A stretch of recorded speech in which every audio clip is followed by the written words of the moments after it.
Welcome back to my channel, everybody. So before we get too far into the new year, I thought I would share with you guys my 2024 TBR. So essentially, obviously this isn't going to be full of hundreds and hundreds of books, but these are some books that I am desperate to read this year, and I'm going to prioritise for sure. Books, book series, things I really want to delve into this year. I wouldn't say that I'm a mood reader, but I definitely I can be really good at sticking to a TBR. I could set myself out 10 books in that month and I will read exactly to the book all 10 of them. Or sometimes I just don't really know what I'm reading. But the thing that I find is when I don't set myself a TBR, I actually don't read as much. So these are all the books that I would like to read in 2024. So we'll start with book series. I'm going to try and have some form of order to this YouTube video. So we'll start with book series that I definitely want to read this year. These are so heavy. These are so heavy. Anyway, this is the Addicted Calloway Sisters series. Really would like to read that. Whether I read it all through in one go or not, I don't know. The way I normally like to read book series is literally all the way through in one go. Like, if I enter like a world with these characters and I'm in there, I like to stay there for as long as I can. So, but the thing is, if I also don't want to force it. So like with Throne of Glass, I got up to Heir of Fire in June last year. Wasn't loving it. Nearly finished my tandem read now though, and incredible. But I honestly think that had I pushed myself to go into Queen of Shadows in June last year and forced it, I may not have enjoyed it as much. So we'll see how we go with it.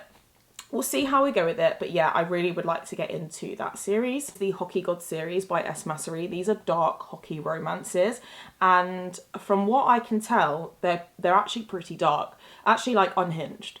And I love an unhinged book. I love an unhinged MMC. Just live for that.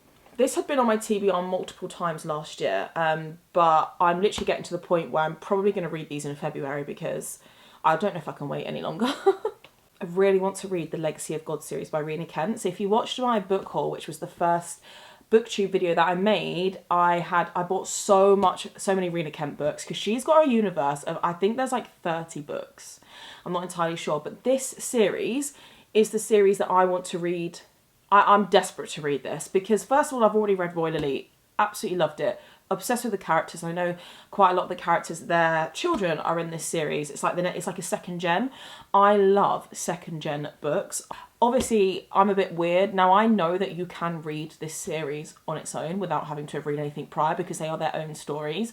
But I don't want to do that. I want to read through most of it before I get around to this. I don't know how much more patient I can be. I may have to literally have my February or March TBR to just be Rena Kent and just sit and read a bit of Rena all day, every day. Series by Sophie Lark, which I know I need to read the Brutal Birthright series first. I have it on my shelf and it will be read, but the reason why is because I'm actually more excited to read this series than that one, and that is the Kingmaker series by Sophie Lark.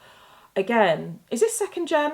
I feel like it is second generation, so probably the reason why I'm so excited to read it, because I don't know why. I don't know what it is about those kinds of series, but they just hit different. I think this is literally like Hogwarts, but like, imagine, like it's like a mafia Hogwarts. This is set in a school, and it's all to do with like the mafia and everything like that. So I'm so excited to read this. These covers, I love it so much. I think I hear better things about this than I do the Brutal Birthright series, but yes, I will start there first because, you know, to be chronological, that's what I need to do, but very excited to read this. So next is the Hollow Boys series. Hollow Boys series by Monty J. Full disclosure here, I don't actually know 100% what these books are about. I found out about these books based off of talking on TikTok on my BookTok account about the Devil's Night series and people saying if you loved that, you should definitely read this. I think I read the synopsis for the first book, which is called The Lies That We Steal, and I thought that sounds amazing. So I think this either follows brothers or friends. It's dark, it's set in like a small town. Do you know what I thought at the time? I thought it was giving Devil's Night meets Trisha Wolfe. You know, like Lovely Bad Things, stuff like that. That's the kind of vibe I got from here. If anybody has read this and I'm completely way off on that, let me know. Let's read the back. Start that way, not for me. This sounds really good. Hang on. Hollow Heights Uni. Oh, I love it. I love a darker romance set in an academic setting. So, you know, like the Lord series by Chantal Tessier, you know, like The Ritual, The Sinner.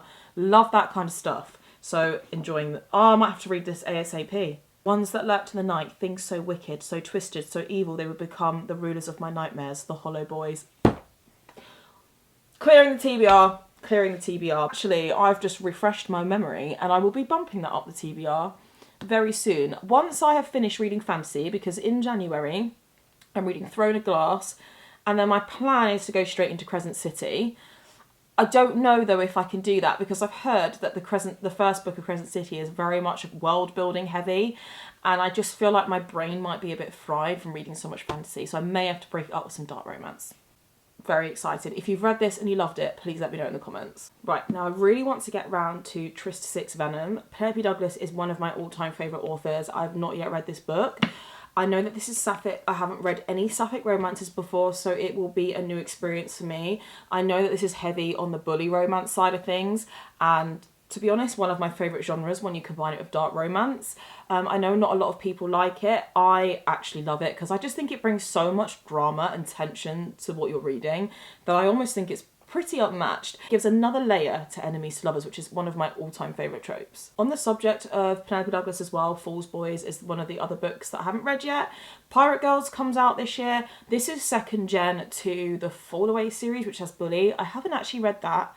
And I actually don't have that book. Now, considering Penelope Douglas is one of my favourite authors, that is unacceptable. But I don't know what it is about that series. I don't hear very good things about it. General consensus that I get about that is Bully is really good and the rest of the series isn't. So I think I will get Bully when the new covers come out in the UK, because new covers are due to come out soon. And I know that Pirate Girls, the second book in this, is also going to be coming out. Maybe I'll read Bully and then I'll go on to Fool's Boys and then Pirate Girls. I don't know if I'm going to read that whole series, but if you think I'm wrong and I really should read it, let me know. The Words by Ashley Jade.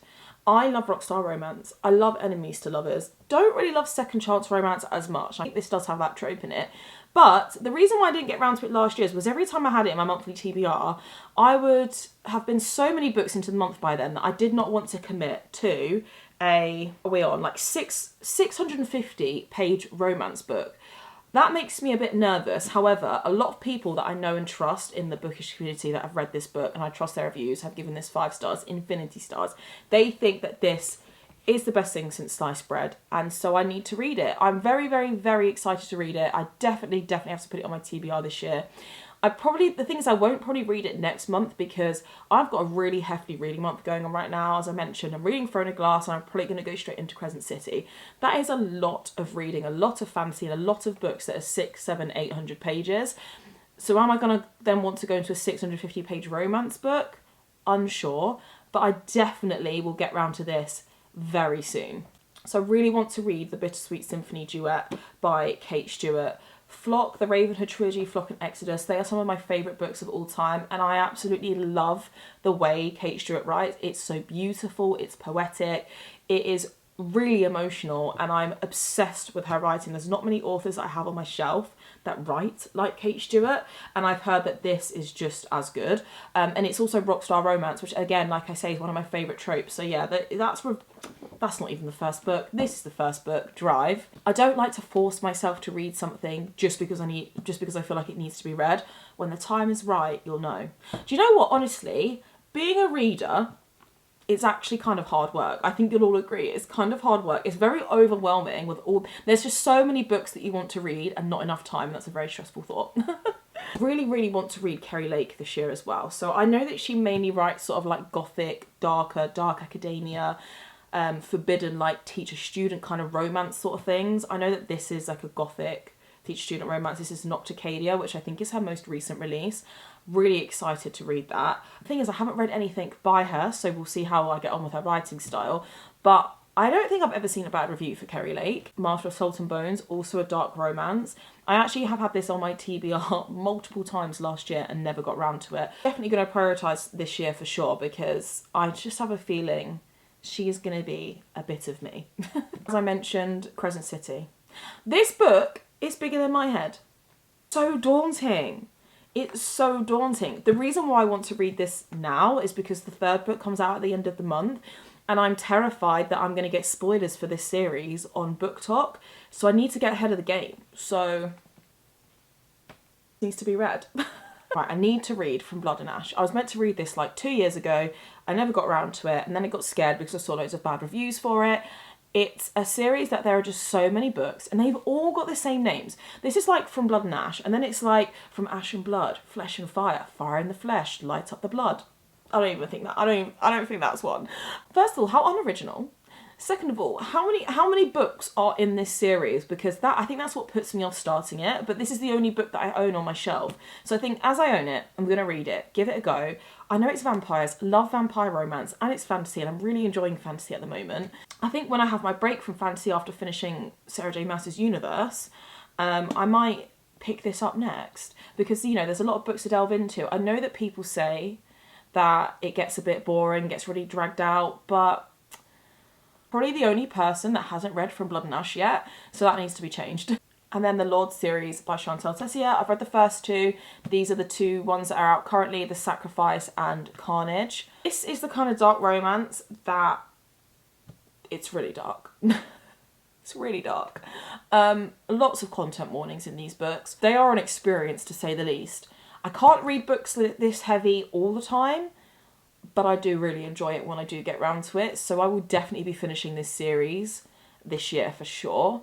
I just have to spread them out, because after I read The Sinner, I actually had to take a break from dark romance. That book was heavy. That was heavy. Loved it. I think I gave it like 4 stars. It was great. But yeah, I had to take a break. I was about to say I'd use these as palette cleansers. That's not what I meant. But I meant as in I will only probably read them one at a time, because they're intense. So they are all of my 2024 must-reads before the end of the year. And look, we're still in January. We've got a whole 11 and a half months to make sure that those books at least end up getting read. And I'm sure they will. I'm sure they will, because like I said, I've been wanting to read those for a very long time. If you have read any of those and you love them, please let me know. Thank you so much for watching. Don't forget to like and subscribe before you go, and I will see you in my next video. Oh, whew, gosh. Why are books so heavy? I can't even remember what it's called. This is what happens when I'm allowed to talk too freely. I talk about everything and anything. Everything and anything. I find it really weird to say bye. I find it so awkward. Post. Get your words out.